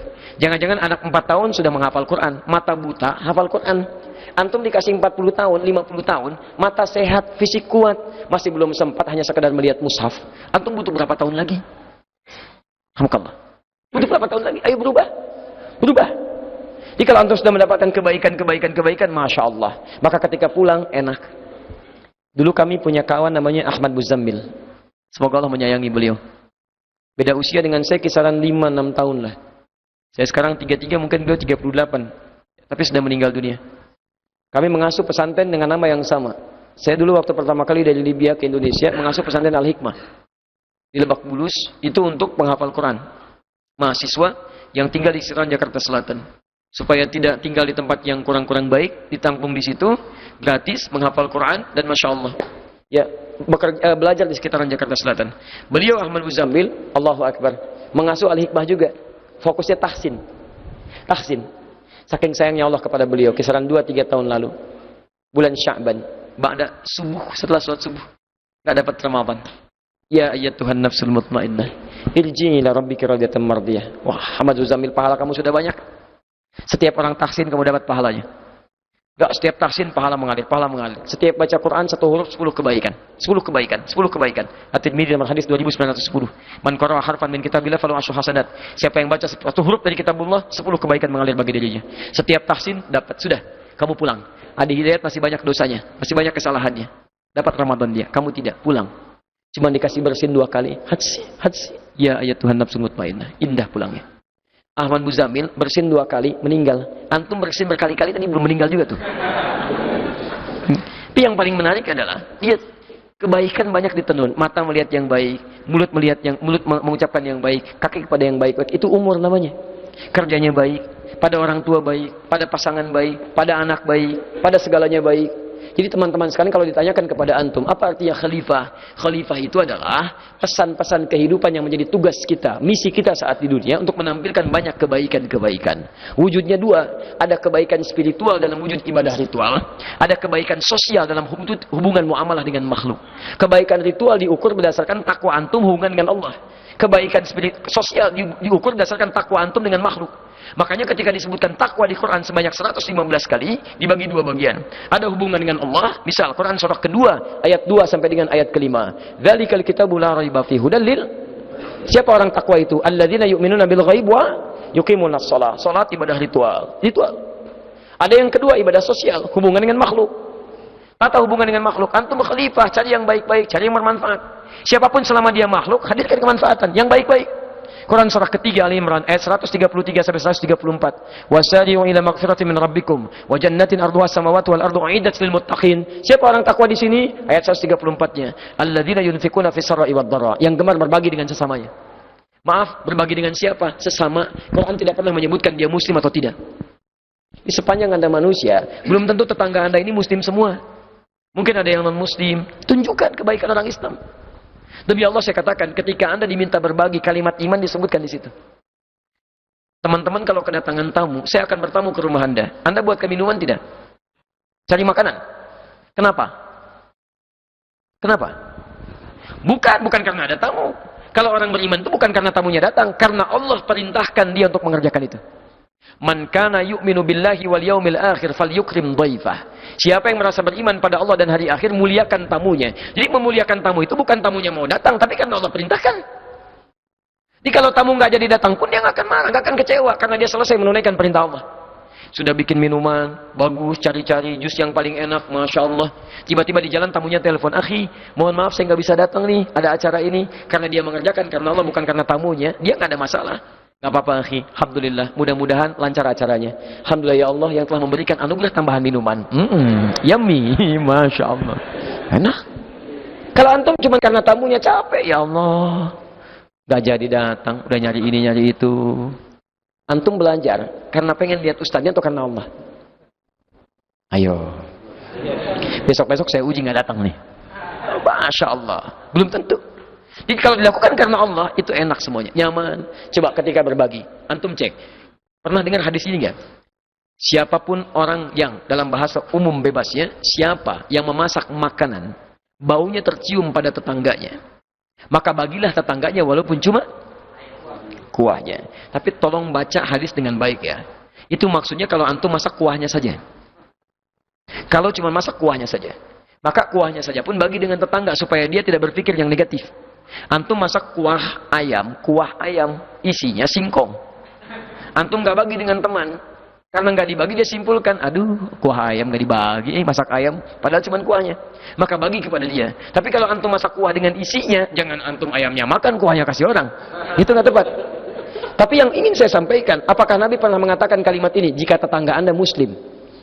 Enggak. Demi Allah saya katakan, antum punya tetangga nih, mungkin non muslim, bagi dia. Masak makanan, kirimkan. Ketika dikatakan, Pak, terima kasih Pak, Bapak baik sekali. Bukan karena baik, tapi ini karena Allah perintahkan saya untuk berbagi. Begitu Anda sebutkan di lisan dengan kalimat Allah, maka itu jadi hidayah pada dirinya. Dia berpikir besoknya bagi lagi, Masya Allah. Diperintahkan Allah lagi ya Pak ya, Masya Allah. Iya, kasih lagi. Apalagi kalau antum nih, ini rumah tetangga, ini rumah antum sini. Tiba-tiba punya pohon mangga. Mangganya berbuah. Buah mangganya sampai ke pengarangan tetangga antum. Walaupun dia non-muslim, kasih tahu dari awal. Sampaikan, Bu, Pak, mohon maaf, ini ada mangga. Buahnya ke tempat ibu. Iya Pak, tolong jangan minta izin ya. Kalau nanti sudah berbuah, ibu pengen, petik aja langsung. Itu hak bersama, nggak usah minta izin. Loh kok begitu Pak? Aturan dari mana? Aturan dari Allah dan Rasulnya. Mohon maaf kalau terlampau merepotkan. Kalau ambil aja, nggak usah bilang. Terima kasih Pak. Masya Allah, jadi hidayah. Cuman besok-besok ayam Anda main ke tempat dia.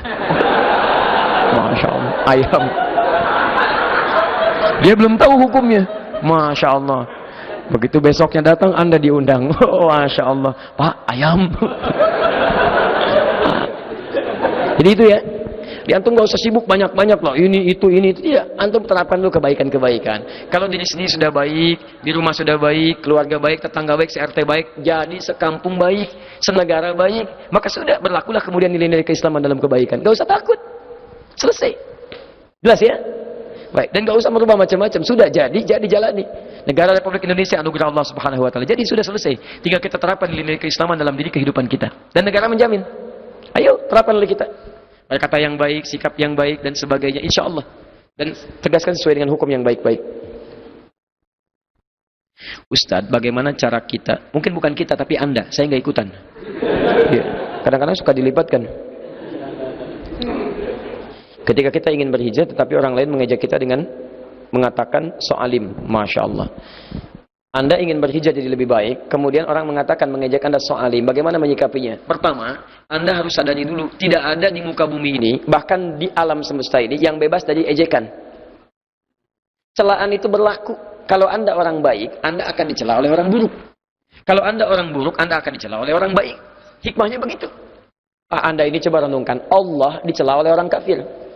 Malaikat dicela, Nabi dicela, disebut penyair, disebut tukang sihir, disebut dukun. Anda Allah bukan, malaikat bukan, Nabi bukan. Anda nggak ingin dicela. Anda sehat. Lihat. Lihat. Anda tinggal lihat aja, Anda orang baik atau orang buruk. Kalau Anda orang baik, Anda akan dicela oleh orang buruk. Selesai. Kalau Anda orang baik, Anda akan mencela yang buruk. Bukankah saat Anda ke masjid lihat orang mabuk, hati Anda mengatakan, ya Allah masih mabuk juga, berikan dia hidayah. Dia berkata, terlampau soleh. Sama aja. Maka ketika ada orang buruk mencela Anda, itu tanda jadi dari Allah, ingin menerangkan pada Anda bahwa saat ini Anda sudah berubah jadi orang baik dalam pandangan Allah Subhanahu wa taala. Nikmati itu. Alim. Masya Allah, saya tetap husni seperti yang sekarang. Dulu husni, sekarang husni. Kalau alim, teman kita yang lain, lebih alim. Masya Allah. Quran surah ke-25. Ayat ke-63. Wa ibadur rahmanil ladzina yamshuna 'alal ardi hauna wa idza khatabahumul jahiluna qalu salama. Begitu lewat qalu salama. Sampaikan yang senyum-senyum aja, tenang, enggak usah dibalas. Begitu dikatakan, sudah mulai soleh ya. Keluar dari lisan orang yang kurang baik. Ini tanda jadi dari Allah. Alhamdulillah ya Allah. Tutupi saya ya Allah dari sifat-sifat yang kurang baik. Jangan jadikan saya ria ya Allah. Mohon wafatkan saya dalam kebaikan ya Allah. Antum senyum aja. Orang soleh senyum. Masya Allah. Jalan. Biarin aja jalan. Doakan ya Allah, berikan dia hidayah dalam kebaikan ya Allah. Di pelan-pelan, pelan-pelan. Jadi hidayah buat dia. Jadi kalau antum memposisikan itu sebagai anugerah, enak hidupnya. Tapi jangan terlampau bangga juga. Begitu disebut orang soleh ya, berarti saya naik status jadi orang soleh. Update dulu, orang soleh menurut Allah. Ceklik foto.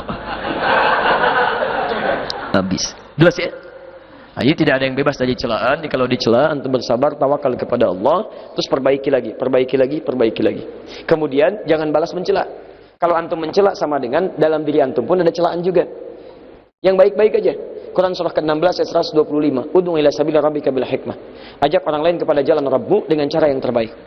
Hikmah. Ini ada orang belum betul sapnya. Kasih longgar. Antum ingin rapatkan. Jangan marah. Kalimat yang baik. Pak, ayo kita rapatkan Pak. Mudah-mudahan dengan rapat itu setan tidak masuk, sholat kita khusyuk. Kadang-kadang tidak semudah apa yang kita harapkan, tiba-tiba keluar kalimat yang tidak menyenangkan. Lah, nggak usah terlalu rapat lah. Saya mah setan aja masih untung bisa masuk, ya kan? Ikutan sholat misal, ya kan? Biarin aja kadang-kadang hal-hal demikian muncul. Gak apa-apa. Ya, tapi kadang-kadang letting yang sama itu tidak bisa diingatkan dengan urutan yang sama. Muncul ke imam, sampaikan. Kadang-kadang kalau antum lettingnya sama-sama makmum agak susah. Ayo Pak, rapatkan, geser sini. Rapatkan, geser lagi sampai ke tembok. Kayaknya antum injak, bak. Nggak perlu, nggak perlu. Imam, ketua tertinggi. Pak, tolong Pak rapatkan sebelum sholat kita mulai. Kalau belum rapat kita belum mulai ya. Aduh, nggak usah terlampau rapat deh imam, yang biasa aja. Kalau bapak nggak pengen rapat, gampang. Caranya jadi imam Pak. Kanan nggak usah rapat, kiri nggak usah rapat, sendirian depan. Saya yang jadi makmum, lebih enak, tenang, nyaman, tentram. Paham ya? Baik. Jadi ketika antum dicela, maka itu anugerah dalam kehidupan. Terakhir ya. Terakhir dulu ya, terakhir.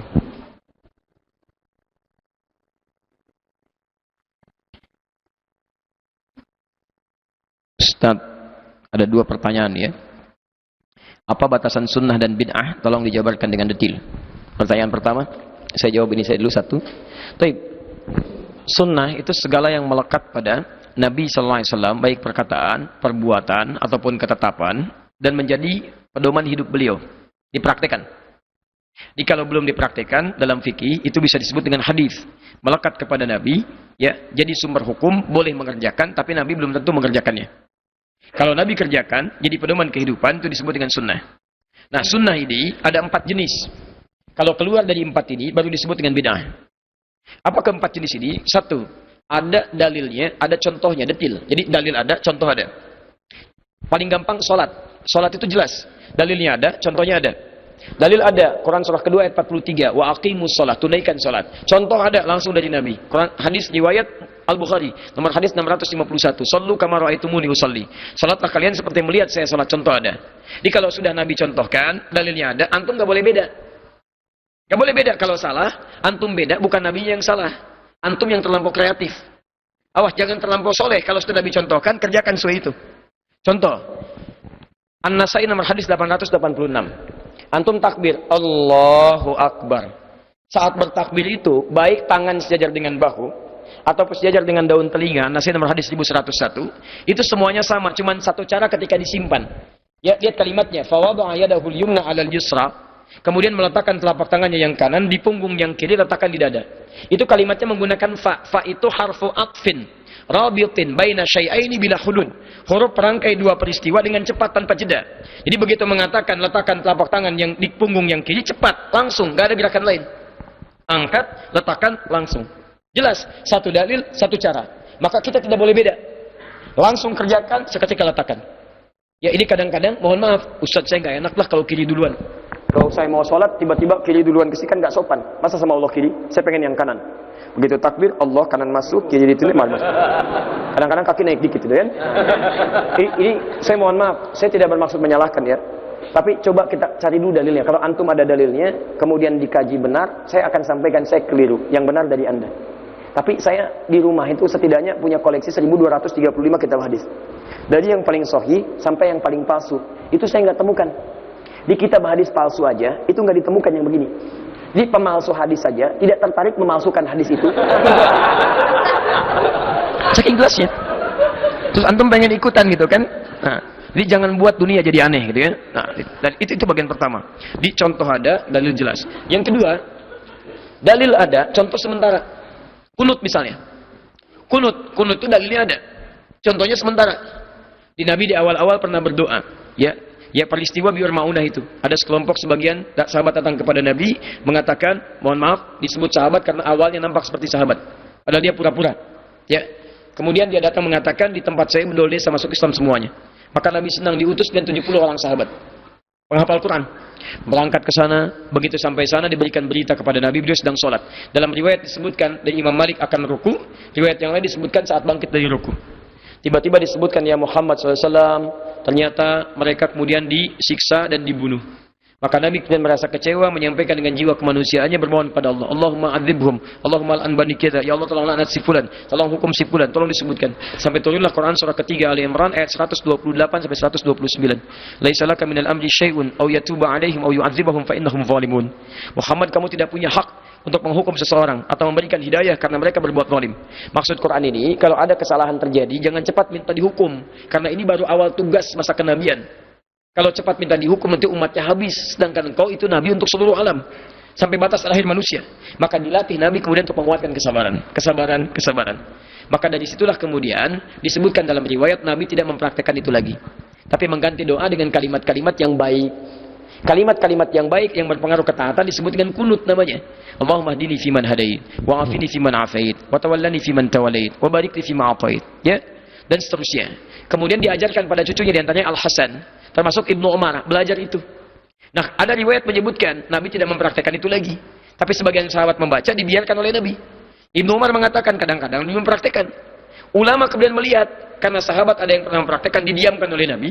Dan Nabi kadang-kadang mempraktekkan, kadang-kadang tidak. Ada yang menyebutkan tidak mempraktekkan.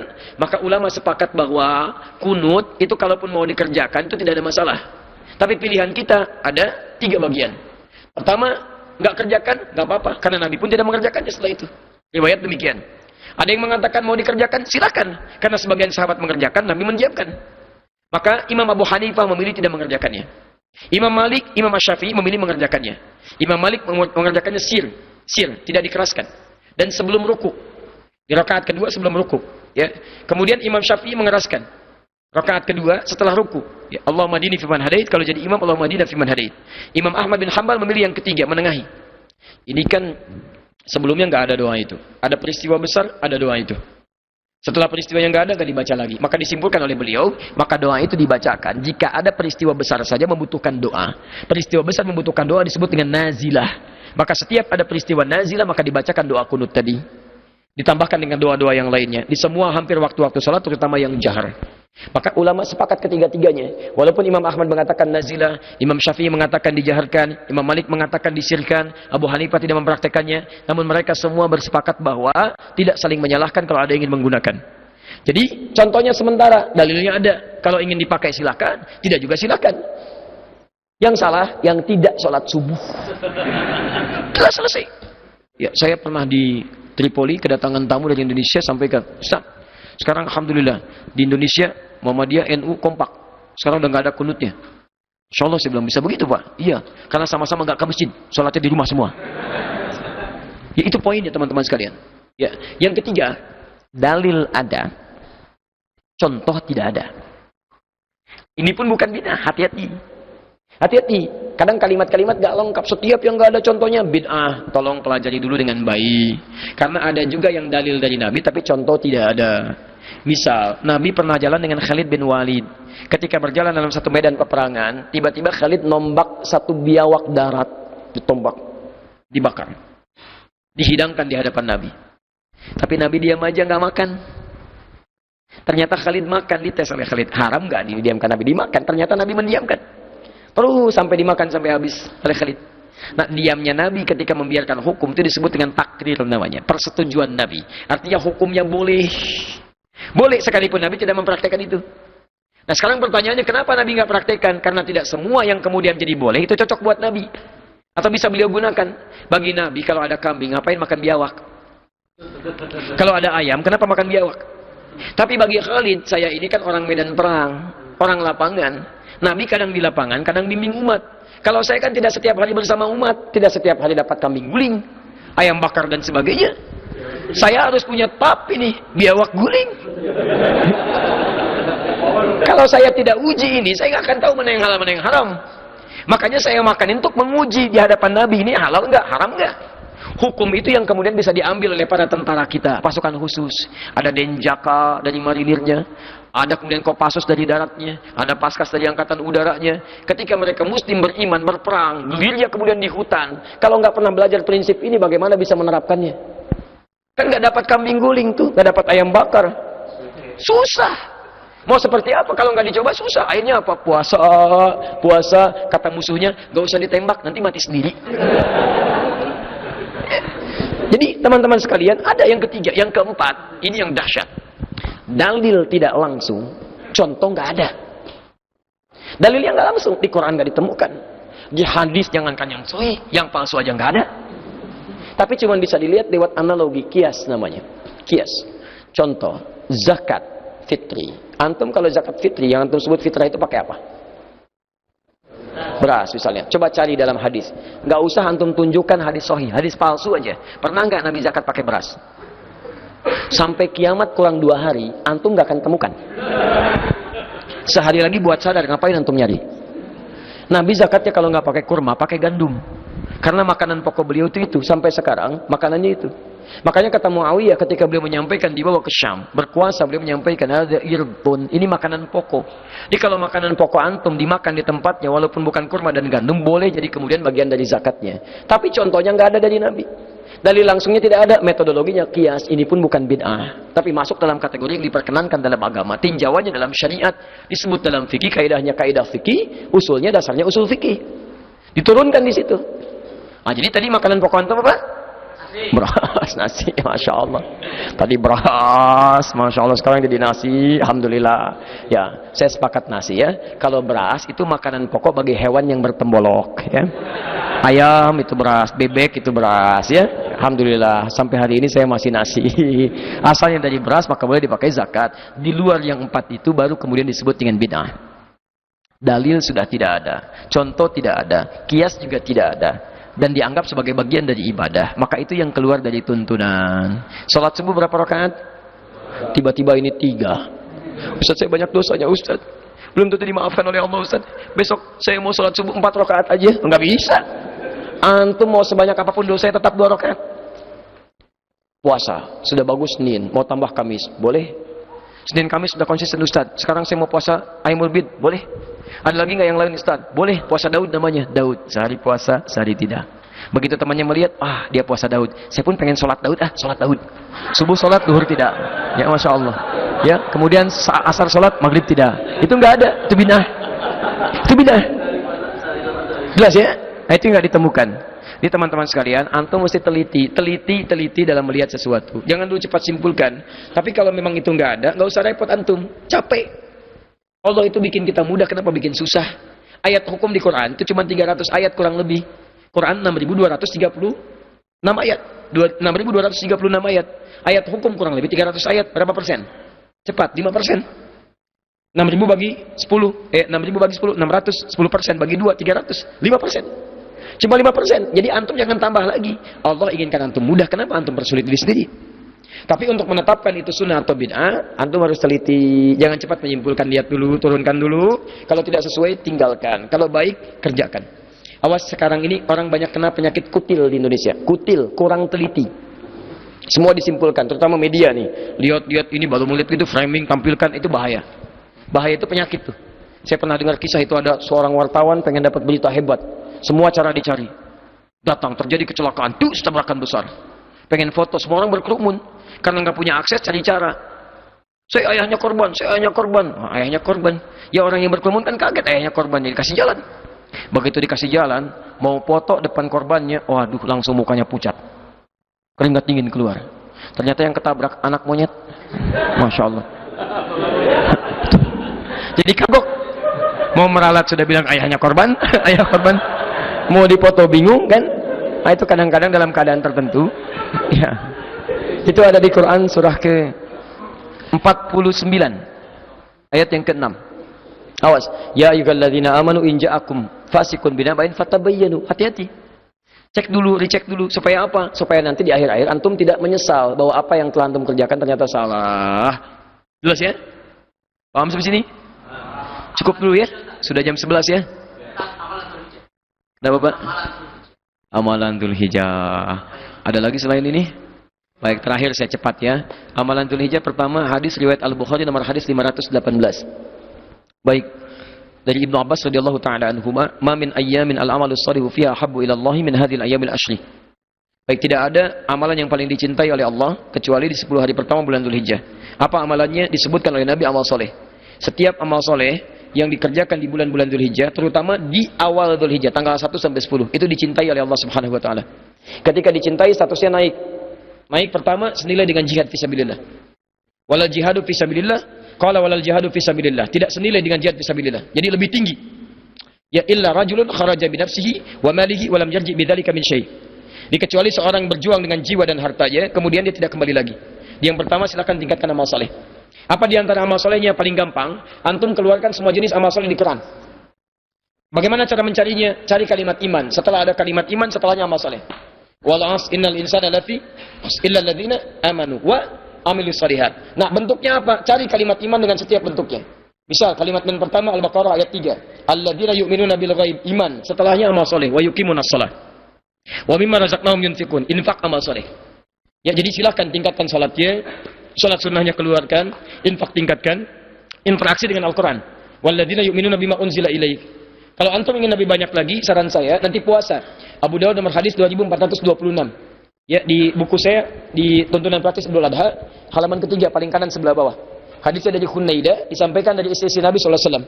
An ba'di azwajin Nabi sallallahu alaihi wasallam qulna, Lihat kalimatnya, kana Nabi sallallahu alaihi wasallam yasumu tis'an min Dzulhijjah. Adalah kebiasaan Nabi sallallahu alaihi wasallam berpuasa 9 hari pertama di bulan Dzulhijjah. Tanggal 1 sampai 9, perbanyak puasa. Kalau antum tidak kuat 9 hari, antum ambil tanggal 9-nya. Hadis Muslim hadis 1162. Ya siyamu yaumi Arafah. Lihat kalimatnya yukaffiru sanatil madiyah wal baqiyah. Kalau antum bisa kerjakan puasa di hari Arafah tanggal 9 Dzulhijjah, itu bisa menggugurkan dosa setahun berlalu dan setahun yang akan datang. Lumayan, setahun yang lalu, setahun yang akan datang. Gugurkan dosa, setahun yang akan datang dijaga dari tidak berbuat dosa. Maka rumus dari Nabi, kalau ingin perbanyak amal soleh, antum kerjakan puasa. Karena puasa itu saat dikerjakan, itu akan memanggil amal soleh yang lainnya. Antum tidak puasa, jangankan sholat sunnah. Sholat fardu kadang-kadang terlambat. Tapi kalau sedang puasa, jangankan sholat fardu, ketinggalan sholat sunnah, nyesal antum. Antum tidak puasa, ada yang minta, belum tentu diberi, depan mata. Tapi saat puasa, yang gak kelihatan, antum catat. Mana fakirnya, mana miskinnya, mana yatimnya. Antum saat tidak puasa, belum tentu baca Al-Quran. Al-Quran baca. Tapi saat puasa, Al-Quran, Al-Quran, Al-Quran. Dan hebatnya orang puasa, dia bisa menekan maksiat. Di antum saat tidak puasa, barangkali ringan. Kadang-kadang kata abai, kadang dusta sedikit, kadang gibah. Tapi saat puasa, mau bohong, susah. Minimal takut batal puasanya.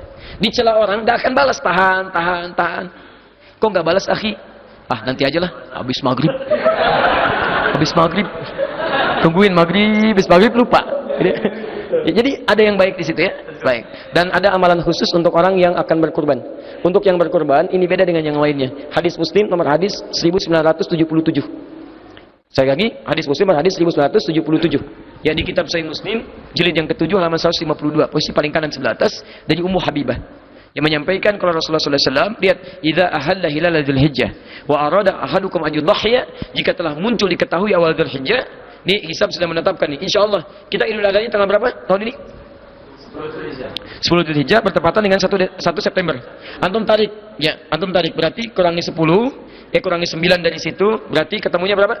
Tanggal sekitar 23 Agustus, ya, 20 sekitaran itu, ya, sekitar 22 atau 23. Jadi begitu sampai tanggal itu, lihat kata Nabi, kalau ada di antara Anda yang ingin berkurban, maka jangan potong dulu semua rambut dan kuku yang melekat pada tubuhnya. Sampai hewan kurbannya disembelih. Ya, itu kurang lebih amalan-amalannya. Kalau sudah sampai tanggal 9 perbanyak takbir. Takbir boleh dimulai dari sejak tanggal 9 subuh sampai dengan hari tasyrik tanggal 13 di bulan Dzulhijjah. Kemudian amalan selanjutnya tanggal 10 Dzulhijjahnya adalah salat sunnah Idul Adha. Ya, dilakukan di tempat yang terbuka luas. Kalau lapangannya lebih luas, kenakan di lapangan. Kalau masjidnya lebih luas dibanding lapangan, tunaikan di masjid. Seperti Masjid Nabawi sekarang. Kalau dulu di lapangan, sekarang orang semua ke masjid. Bukan karena masjid lapangannya, cari tempat yang lebih luas yang bisa mengakomodir semuanya. Karena perempuan keluar, yang haid juga keluar dan sebagainya, supaya bisa tertampung untuk mereka semuanya.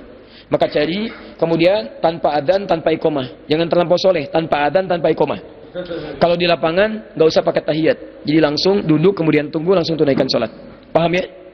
Sebelum itu semua, mari kita tingkatkan besok dengan berlatih. Sholat subuh, lakukan, tingkatkan, maksimalkan. Dan saya bermohon pada Allah mudah-mudahan siapapun di malam ini kita semua, termasuk teman-teman kita, pemirsa Akhir TV dimanapun Anda berada, semoga Allah mengampuni dosa-dosa kita, memaafkan kesalahan kita, dan malam ini kita dijadikan orang terbaik menurut Allah Subhanahu wa Ta'ala. Teman-teman sekalian, saya punya keinginan cukup lama berada di sini untuk kita berbagi. Tapi juga kita mesti realistis dengan keadaan bahwa kemampuan kita untuk menangkap pelajaran tidak bisa menghasilkan dalam bilangan yang cukup lama. Lebih baik kita mendapatkan sedikit tapi mudah diamalkan, tapi banyak waktu tapi tidak fokus kita dalam menyimak dan mengamalkannya. Maka saya mohon izin kita cukupkan dulu untuk sementara kajian kita di malam ini. Ya, 3 jam kita belajar, maka untuk bertahun-tahun ke depan kita praktekkan apa yang kita bawa. Pesan saya, kalau ada yang baik, benar, apa yang antum dapatkan malam ini, itu dari Allah Subhanahu wa Ta'ala dan Rasulnya. Silahkan amalkan. Tapi kalau ada yang tidak tepat, itu pendapat saya yang salah. Saya yang salah.